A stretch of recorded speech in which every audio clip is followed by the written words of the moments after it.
Sadarlah dan bertobatlah, kembalilah pada jalannya yang kudus. Sujud menyembah di bala kakinya, supaya dosamu dihapuskan.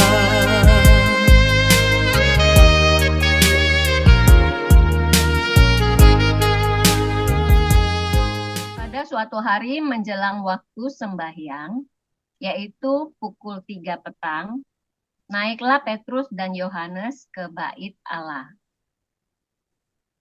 Di situ ada seorang laki-laki yang lumpuh sejak lahirnya, sehingga ia harus diusung. Tiap-tiap hari, orang itu diletakkan dekat pintu gerbang bait Allah yang bernama Gerbang Indah, untuk meminta sedekah kepada orang yang masuk ke dalam bait Allah.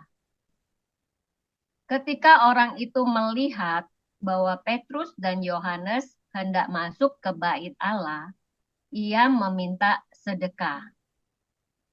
Mereka menatap dia dan Petrus berkata, "Lihatlah kepada kami." Lalu orang itu menatap mereka dengan harapan akan mendapat sesuatu dari mereka.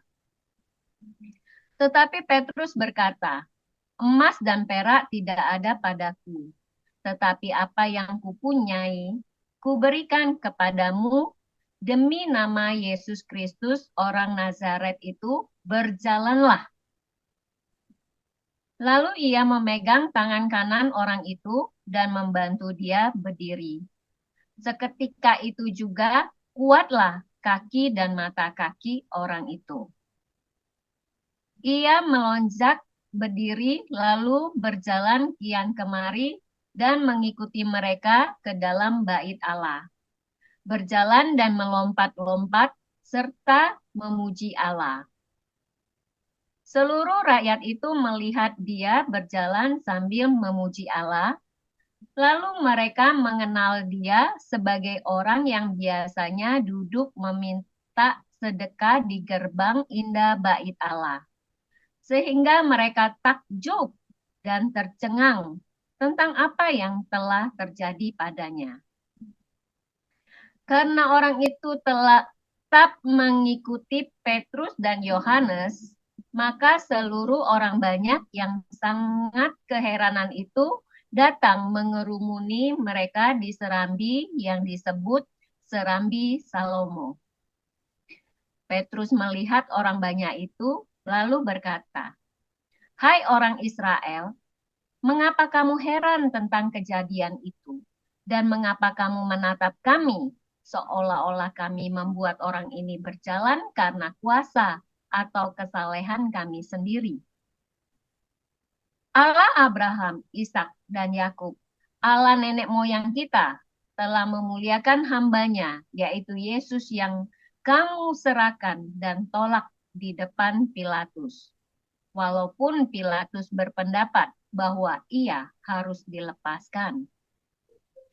Tetapi kamu telah menolak yang kudus dan benar, serta menghendaki seorang pembunuh sebagai hadiahmu. Demikianlah ia, pemimpin kepada hidup, telah kamu bunuh, tetapi Allah telah membangkitkan dia dari antara orang mati. Dan tentang hal itu, kami adalah saksi. Dan karena kepercayaan dalam nama Yesus, maka nama itu telah menguatkan orang yang kamu lihat dan kamu kenal ini. Dan kepercayaan itu telah memberi kesembuhan kepada orang ini di depan kamu semua. Hai saudara-saudara, aku tahu bahwa kamu telah berbuat demikian karena ketidaktahuan, sama seperti semua pemimpin kamu. Tetapi dengan jalan demikian, Allah telah menggenapi apa yang telah difirmankannya dahulu dengan perantaraan nabi-nabinya, yaitu bahwa Mesias yang diutusnya harus menderita. Karena itu sadarlah dan bertobatlah, supaya dosamu dihapuskan. agar Tuhan mendatangkan waktu kelegaan dan mengutus Yesus yang dari semula diuntukkan bagimu sebagai Kristus. Kristus itu harus tinggal di surga sampai masa pemulihan segala sesuatu. Seperti yang difirmankan Allah dengan perantaraan nabi-nabinya yang kudus di zaman dahulu. Bukankah telah dikatakan Musa, Tuhan Allah akan membangkitkan bagimu seorang nabi dari antara saudara-saudaramu sama seperti aku. Dengarkanlah dia dalam segala sesuatu yang akan dikatakannya kepadamu. Dan akan terjadi bahwa semua orang yang tidak mendengarkan nabi itu akan dibasmi dari umat kita. Dan semua nabi yang pernah berbicara, mulai dari Samuel dan sesudah dia, telah bernubuat tentang zaman ini. Kamulah yang mewarisi nubuatan-nubuatan itu dan mendapat bagian dalam perjanjian yang telah diadakan Allah dengan nenek moyang kita. Ketika ia berfirman kepada Abraham, oleh keturunanmu semua bangsa di muka bumi akan diberkati. Dan bagi kamulah pertama-tama Allah membangkitkan hambanya dan mengutusnya kepada kamu, supaya ia memberkati kamu dengan memimpin kamu masing-masing kembali dari segala kejahatanmu. Amin. Shalom Bapak Ibu Saudara sekalian. Saat ini saya ada di pantai ya. Ini di Scheveningen Noord ya. Jadi latar belakang saya gedung-gedung. Di situ juga ada kincir begitu ya di sebelah sana. Tapi tidak kelihatan latar belakangnya ya. Ini mirip seperti yang ada di Geelong ya, di pantai di sana di Australia ya, di Melbourne ya, di Victoria. Oke, tadi sudah dibacakan oleh para lektor bahwa tentang kisah para rasul ya, yang dari penekanan kita yang ayat 19 ya, kisah para rasul 3 ayat 19. Karena itu sadarlah dan bertobatlah supaya dosamu dihapuskan. Tapi saudara perlu lihat juga Yoel pasal 2 ayat 13. Koyakkanlah hatimu dan jangan pakaianmu. Saudara perlu tahu ya. Jadi ini tema pada hari ini adalah kita ingin mengajak Bapak Ibu Saudara dalam pertemuan kita, dalam meditasi Anda sehari-hari, dalam ketika saudara merenung, ketika saudara bisa punya waktu-waktu pribadi bersama dengan Tuhan, saudara punya hubungan baik dengan Bapa di surga, saudara menyampaikannya itu di dalam area privasi saudara. Ya.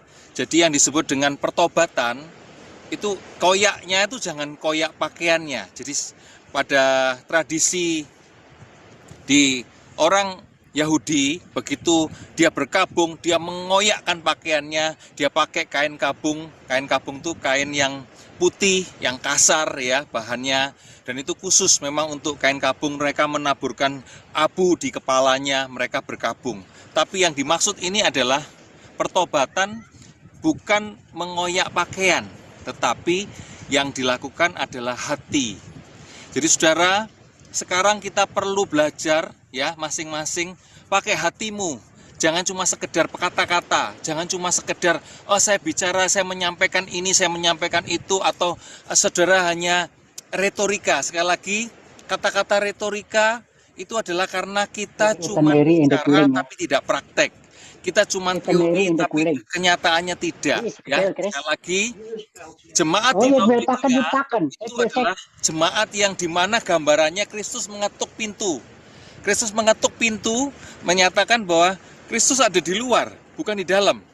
Jemaat di Laodikia adalah gambaran gereja di mana banyak aktivitas rohani, semuanya penuh dengan kesibukan, tetapi kosong. Di hatinya tidak ada Kristus. Saudara, ini yang mau jadi penekanan, bahwa saudara perlu punya gaya hidup, yaitu apa? datang kepada Bapa, berperkara. Meditate the word of God itu maksudnya adalah kita merenungkan siang dan malam perkataannya, sehingga saudara bisa mengalami pertobatan demi pertobatan. Sekali lagi, pertobatan bukan cuma sekedar aku menerima Yesus sebagai Tuhan dan Juru Selamatku pribadi, tetapi pertobatan ini maksud adalah setiap kali karena kita sedang mengerjakan keselamatan kita, yaitu pemulihan jiwa kita, pemurnian dalam pembentukan karakter kita, ada hal-hal kecil-kecil yang itu menjadi sebuah hambatan kita datang kepada Bapa, yang di mana banyak sekali masa lalu kita yang buruk, karena itu di keluarga kita pernah mengalami hal yang sangat tidak enak, yang di mana mereka menyakiti kita. Apakah kita menyalahkan mereka? Tidak, Bapak Ibu. Kita belajar untuk dari diri kita ke bawah, generasi berikutnya kita stop di kita, bukan terus dibawa. Misalnya, dulu ayah saya itu menyakiti saya, maka saya akan melakukan lagi, menyakiti lagi ke anak-anak saya. Maka itu tidak berhenti di saya, maka anak-anak saya akan melakukan hal yang sama lagi, dan seterusnya seperti itu. Apakah seperti itu? Tidak, Bapak Ibu. Ini contoh satu aja ya. Jadi artinya apa? Kita perlu mengerjakan keselamatan kita. Jadikan pertobatan itu menjadi gaya hidup. Apapun, hal yang sekecil apapun yang Allah nyatakan, Bapak kita nyatakan lewat pertemuan-pertemuan seperti ini, saudara tiba-tiba ingat sesuatu. Jangan keraskan hatimu, saudara. Jika saudara hari ini mendengar perkataannya, dia menegur saudara, jangan keraskan hatimu, ya, sehingga saudara akhirnya mengalami pertobatan demi pertobatan. Saya pikir pertemuan ini atau apa yang saya sampaikan ini singkat, ya. Ini adalah membawa, menghimbau Bapak Ibu Saudara untuk sama-sama merenungkan. Iya ya, apakah aku ini kok terus begini? Apakah aku ini terus mempertahankan hal-hal yang buruk di dalam diriku? Kalau Allah sudah menyatakannya, apakah aku harus mempertahankannya? Saudara, letakkan di bawah kakinya, bawa di hadapan Dia. Nyatakan di dalam ruang privasimu, bilang, Bapa tolong aku. Biar apa yang Dia lakukan menyentuh hatimu, itu biarlah itu terus menjadi panggilan yang kuat, saudara. Sehingga saudara akhirnya mengalami terobosan demi terobosan. Sekali lagi, kita bertobat perlu jadikan gaya hidup. Ini adalah serian kita mengalami metanoia. Ini adalah serian apa yang renungan-renungan yang dibawa pada waktu-waktu ini untuk saudara mengalami terobosan demi terobosan. Bukan cuma di diri saudara sendiri, tapi di keluarga saudara, di pasanganmu, di anak-anakmu, di menantumu, mertuamu, cucumu, keponakanmu, orang-orang di tempat kerjamu, orang-orang di tetanggamu, mengalami semua mujizat. Karena saudara jadi kabar baik buat mereka, saudara. Jadilah saudara menjadi kabar baik karena saudara mau mengalami pertobatan. Pertobatan demi pertobatan, pertobatan demi pertobatan, pemulihan demi pemulihan. Saudara dipulihkan terus dengan banyak orang. Sehingga akhirnya apa? Kristus ditinggikan. Kita jadi serupa dengan Kristus, guru kita. Oke saudara, itu jadi bahan diskusi, jadi bahan renungan saudara. Jika tidak bisa diskusi, tidak masalah. Hari ini misalnya saudara baru mendengar ini, nggak masalah. Tapi saudara bisa lakukan di kemudian hari. Setiap kali ada sesuatu yang saudara dapatkan dan saudara mengalami terobosan, jangan lupa. Saudara bisa menuliskannya supaya saudara tidak lupa membagikannya kepada pertemuan-pertemuan kita yang selanjutnya. Oke? Oke ya? Gitu dulu, nanti moderator yang memimpin kita untuk berdiskusi. Semoga kita sungguh-sungguh jadi kabar baik bagi dunia.